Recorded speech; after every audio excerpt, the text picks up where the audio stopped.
Good morning, everyone. Namaste. I'm going to call in Archangel Michael to cleanse this space, to clear out all negative and lower vibrational energy from our mind, body, and soul, home and hearts, placing the white light of protection around us with his blue seal. I'm also going to call in Archangel Raphael and his green healing light, Saint Germain in the violet flame, and the Madama golden Christ light energy, because we're going to be reading more out of my workbook for surrender, the pathway of letting go, the pathway to surrender, a practical implementation guide.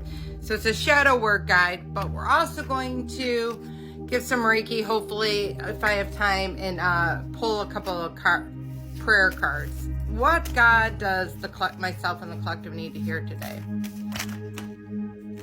All right, these two flew out.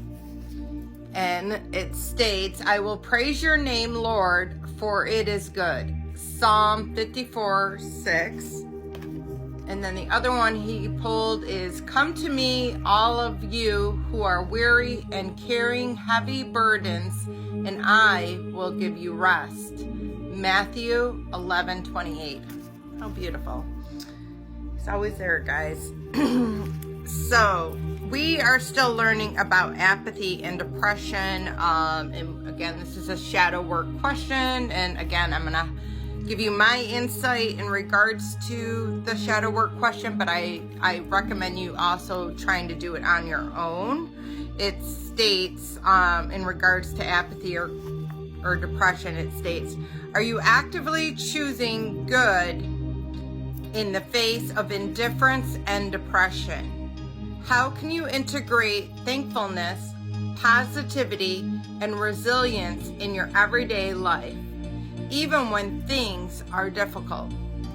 So I'm just going to speak about from my perspective, because I've been faced with a lot of challenges in my life. I tried to have a baby for about 10 years. I had 2 miscarriages. Last year was my final miscarriage, hopefully, that I will have. And I don't plan on trying to have a baby anymore. I've given kind of that up. But I felt like the first one, which happened in 2013, I felt very alone in that process. I felt very secluded with my thoughts. And I almost kind of built this wall and cocoon around myself because everyone was having babies around me, and I just didn't want to be that burden on them, or I didn't feel like they could relate, or people were saying things that were very hurtful that they didn't understand were hurtful to me, because people don't know what to say if they've not experienced those things. So I would just state that the difference between this last time and that time would be that I had a more optimistic attitude, because I am working with my team of light and God, and I knew they were going to help me to get through it, which they did.